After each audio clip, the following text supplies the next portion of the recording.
je vais effacer tous ces tableaux-là, puis on va recommencer et s'en créer un neuf, là, puis on va commencer à travailler là-dedans. Donc, pour les besoins de l'exemple, ce qu'on va faire, c'est se créer un tableau à 2 lignes et 5 colonnes. Donc, on ne se cassera pas la tête. On va dans notre menu déroulant tableau, 2 lignes, 5 colonnes.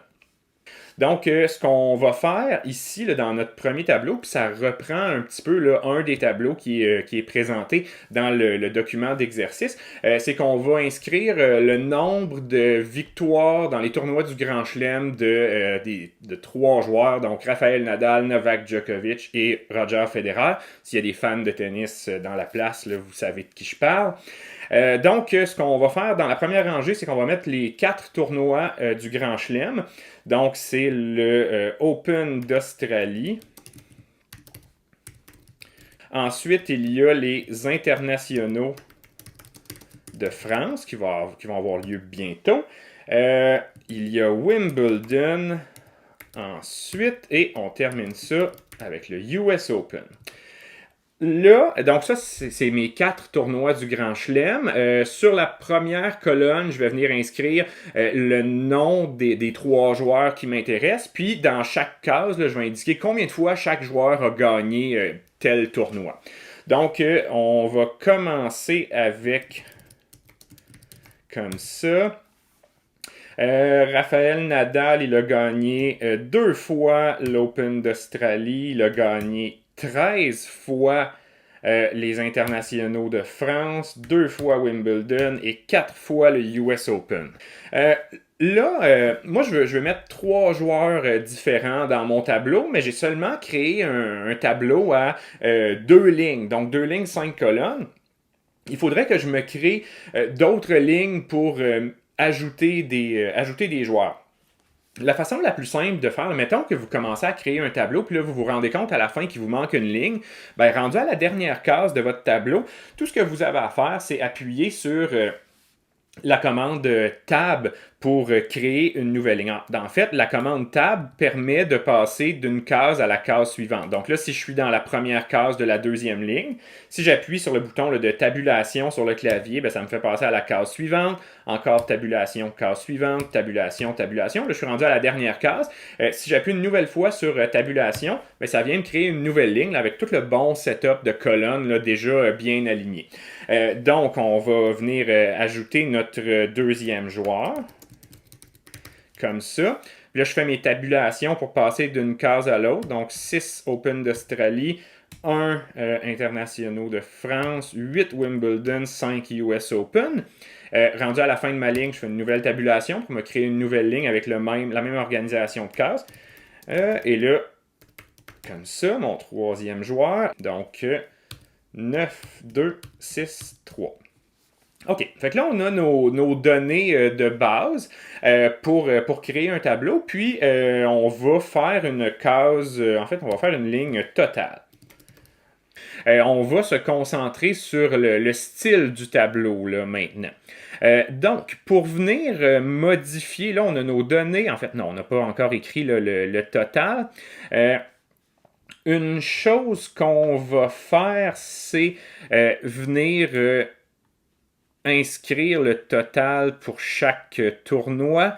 Donc, pour l'Open d'Australie, je fais 2 plus 6, ça fait 8, plus 9, on est à 17, si je ne me trompe pas. Pour les internationaux de France, on est à 16. Pour Wimbledon, on est à 16 également. Et pour le US Open, on est à 12. Donc, maintenant, un petit peu de style là, dans notre tableau. On sélectionne l'ensemble des cases et, bon, on peut, là, quand vous faites ça, quand vous êtes dans votre mode d'édition de tableau, ça fait apparaître sur Windows là, 2 nouveaux onglets. Sur Mac, je pense qu'il y en a juste un, mais qui contient toute cette information-là. Là. Donc, sur Windows, ça fait apparaître 2 nouveaux onglets. L'onglet Création de tableau, puis l'onglet Mise en page. Bon, l'onglet Création de tableau porte un peu mal son nom parce que ça n'implique pas de créer un nouveau tableau, mais on va plutôt pouvoir travailler là, sur le look, l'esthétisme de notre tableau actuel. Donc, si vous voulez modifier le style ou l'allure de votre tableau, c'est là que ça se passe. On parlera là, de la mise en page par la suite.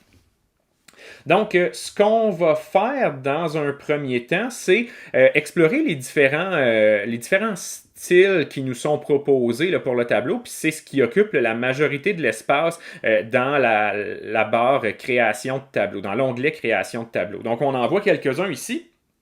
Mais on peut faire apparaître un menu déroulant, puis là, on a vraiment beaucoup de styles avec différents thèmes de couleurs, différentes organisations de lignes et de colonnes. On peut par exemple choisir un style où on aura alternance, colonne pâle, ligne pâle, ligne foncée, ligne pâle, ligne foncée, et ainsi de suite, pour donner un petit peu là, de style à notre tableau. Avant de se lancer là-dedans, par contre, donc on se choisira un style là, par la suite. Ce qu'on va faire, c'est dans la partie de gauche, dans l'onglet création de tableau, on va dire certaines caractéristiques de base de notre tableau. Donc, en cochant ligne d'en-tête, ce que ça dit, c'est que la première ligne, c'est comme une ligne qui contient des titres, ou c'est une ligne qu'on va traiter un petit peu différemment. Ce qui est le cas ici, la première ligne, c'est le nom des tournois. Donc, c'est une ligne qui est particulière par rapport au contenu du tableau. Puis, on coche également première colonne. La première colonne a également une particularité par rapport au contenu du tableau, parce que la première colonne, c'est le nom des joueurs. Donc, on veut traiter la première ligne et la première colonne un petit peu différemment, et ça va dicter le comportement des styles qu'on va choisir par la suite. On a également l'option d'avoir dernière colonne pour traiter la dernière colonne différemment, puis on a l'option d'avoir une genre de dernière ligne qui est une ligne de total. Donc nous, c'est le cas présentement, on a une ligne qui contient le total pour chaque nombre de victoires pour chaque tournoi, donc on va cocher la case ligne totale. Ça change rien présentement au look de notre tableau, mais ça va avoir une influence sur le style qu'on va choisir. Donc, on retourne dans notre menu déroulant là, de style et vraiment, on choisit celui qui nous plaît le plus. Allons-y avec un petit tableau en vert qui a l'air d'avoir l'accent sur la première ligne, l'accent sur la première colonne et l'accent sur le total. Donc, ça semble nous convenir là, avec ce qu'on a comme contenu dans notre tableau. Donc, on clique là-dessus et on a notre tableau avec un petit peu plus de style. Donc, le texte est rendu en blanc, la première ligne est en gras, la première colonne est en gras, le total est en gras. Et donc, on a soudainement là, un petit look un petit peu plus complexe là, que ce qu'on avait avec le tableau de base, et ça sans réel effort. Maintenant, qu'est-ce qu'on peut faire d'autre comme réglage? Peut-être qu'on trouve que le texte est un petit peu trop condensé. Là, on aimerait avoir des cases qui sont un petit peu plus... qui ont un petit peu plus de hauteur. Ce qu'on va venir faire, ou ce qu'on peut venir faire, avant d'aller là, on va terminer là, la création, ce qui se passe dans l'onglet création de notre tableau. Imaginons là, que, on regarde notre tableau, là, présentement, il y a des lignes blanches entre chacune des cases. Là, on voit là, les petites lignes blanches entre les cases vert pâle et vert très pâle. Imaginons, là, puis là, dans l'exemple que je fais, ça ne donnera pas un beau résultat. Je vous avertis, l'objectif, c'est juste de vous montrer les fonctionnalités. Là, après ça, libre à vous de faire des beaux tableaux, mais on n'obtiendra pas un super beau résultat. Donc, ce qu'on va faire ici, on sélectionne l'ensemble de notre tableau, puis on va aller dans la portion de droite de l'onglet création de tableau. Puis c'est là qu'on va gérer les bordures de chacune des cases. Et on peut donner du style à nos bordures, de la couleur à nos bordures, puis on peut choisir à quelle bordure là, va s'appliquer le style. Donc, première des choses, là, moi, ma ligne de total, je souhaite qu'il y ait une gigantesque barre noire avant la ligne totale. Donc, je sélectionne ma ligne, toutes les cases qui composent ma ligne avec le total des quatre tournois. Dans la partie de droite de l'onglet création de tableau, je vais dans le menu déroulant où je peux choisir le type de bordure que je vais avoir. Donc, je vais choisir cette bordure-ci. ça va être particulièrement massif. On peut même choisir l'épaisseur ou la largeur du trait là, qui va définir cette ligne-là. Moi, j'ai beaucoup d'ambition pour cette ligne-là, donc je vais prendre du 4,5. Et pour la... On peut même mettre de la couleur. Mettons de la couleur, on va mettre ça en orange. Et là, il n'y a rien qui a été modifié encore. Là. Tout ce qu'on est en train de faire, c'est sélectionner le réglage pour la ligne qu'on va mettre. Et c'est là qu'on va appliquer la modification. On va dire, ben, pour toutes les cases qui sont sélectionnées, on va sur le bouton bordure ici, on fait apparaître le menu déroulant, puis on va choisir quelle ligne par rapport à ces cases-là doit être transformée pour posséder le réglage qu'on vient de choisir. Là, nous, on a dit qu'on voulait que ce soit la bordure supérieure. Ben, on le voit déjà là, en se promenant là, sur les différentes options, de quoi ça aurait de l'air. Ben, nous, ce qu'on voulait, c'était bordure supérieure. Donc, je clique là-dessus. Et là, mon tableau est modifié avec les différents réglages de bordure. Bon, c'est pas joli, là, mais ça vous illustre comment la fonctionnalité fonctionne. Ensuite, mettons que je veux, pour le milieu, là, la partie avec les données dans mon tableau, c'est des petites lignes blanches qui sont là encore là. Moi, je voudrais quelque chose de plus spectaculaire un petit peu. Donc, je sélectionne toute ma partie contenu là, du tableau. Puis, bon, on peut mettre des petites lignes avec des vagues comme ça. On peut le mettre un petit peu plus large. On peut mettre une autre couleur. On va le mettre en bleu, disons.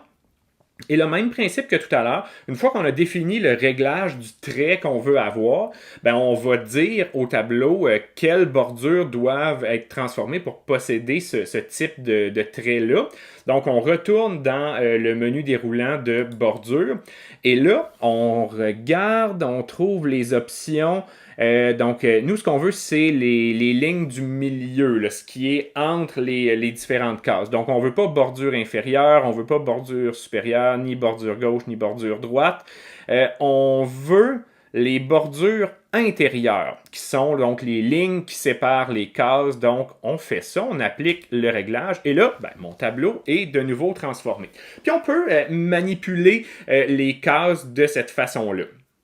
Puis, je profite de ce moment-là pour donner une petite explication là, sur la case de coin. Ben, ici, avec ce format de tableau-là, comme le contour des cases a été enlevé. Par contre, on constate que ça apparaît en vert. Puis ça, c'est le style choisi qui nous met ça en vert. Par contre, on peut, puis là, il me semble que c'est comme ça, on peut simplement s'en aller dans la case où on veut. En fait, on sélectionne on sélectionne notre première case où il n'y a pas de texte. Puis là, on peut aller dans trame de fond et simplement choisir donc la couleur de notre choix, mais on a également l'option aucune couleur. Et donc là, la première case, elle est encore là, mais elle est transparente ou translucide. Là, donc, on ne la voit plus. Si je reviens là, brièvement, je vais me créer un autre petit tableau, là, vite. On voulait faire disparaître la première case, mais en réalité, ce qu'on va faire, c'est faire disparaître les deux bordures. Donc, ce qu'on peut demander là, au tableau, là, de nouveau, là, on est dans l'onglet Création de tableau, ben, on peut choisir aucune bordure. Et à ce moment-là, avec l'option bordure, dire ben, dans la première case en haut à gauche, je veux que la bordure du haut disparaisse. Et je veux que la bordure de gauche disparaisse également. Donc, plutôt que de choisir un style de bordure, là, donc la ligne quadruple orange ou la ligne en petite vague entre les cases, ben, on choisit l'option aucune bordure, c'est un style comme les autres. Donc la case existe toujours. Je peux toujours écrire des choses dans la case, mais il n'y a plus de bordure. Donc si j'écris rien, j'ai pas l'impression qu'il y a une case qui est présente ici. Puis encore là, les petits symboles, ben, je vous rappelle que c'est les symboles de marqueurs de style là, dans le document qu'on avait activé au premier cours. Si je reviens dans accueil, puis que je viens enlever là, les marqueurs de tout ce de tout ce qui se passe dans notre document, ben, les petits symboles disparaissent, puis là, on a vraiment le look réel de notre tableau. Parce que ces petits symboles-là, on en avait déjà discuté, ne vont pas apparaître là, à l'exportation ou l'impression du document. Donc, on peut les enlever, puis là, on a vraiment le look de notre tableau. Bon, je vais enlever le tableau du dessous. Donc, tout ça s'en va. Puis, je vais continuer à travailler sur mon très joli tableau ici. On s'en va cette fois-ci dans l'onglet Mise en page. Puis là, on a différents boutons pour, de nouveau, déplacer les lignes, les colonnes, ajouter des lignes, des colonnes. On va choisir Insérer en dessous. Donc, comme le nom l'indique, ça insère une ligne en dessous. Et là, bon, ça nous met un style là, qu'on pourra régler par la suite. Mais ce qu'on constate, c'est que on a, mettons que, juste pour bien voir les cases, là, regardez ce que je vais faire. Je vais venir mettre des bordures intérieures.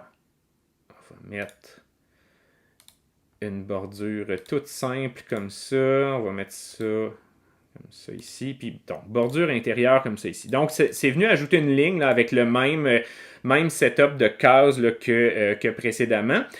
Puis, ce que je veux faire, c'est inscrire un genre de grand total dans tout ça. Le grand total, je veux que ce soit la somme là, que je vais calculer moi-même, mais de 17 plus 16 plus 16 plus 12, là, donc le total de tous les tournois remportés. Donc, et je veux l'écrire au milieu. Donc, j'ai pas besoin de 4 cases ici. Je souhaite seulement avoir une case dans laquelle je vais pouvoir écrire mon grand total. Donc, ce que je fais, c'est sélectionner mes 4 cases. Puis, dans Word, ce qu'on peut faire, c'est fusionner ou fractionner des cases. Donc, après avoir sélectionné mes 4 cases, je retourne dans mon onglet Mise en page. Et là, je vais appuyer sur le bouton Fusionner. Ce bouton-là, ce que ça va faire, c'est prendre mes 4 cases et, si je clique, les transformer en une seule case. Donc, c'est venu enlever les bordures, là, ça a détruit les 4 cases et ça en a créé seulement une. Donc là, c'est une grande case dans laquelle je vais venir écrire mon nombre total de tournois gagnés là, par tout le monde, là, qui était 61 si je me souviens bien.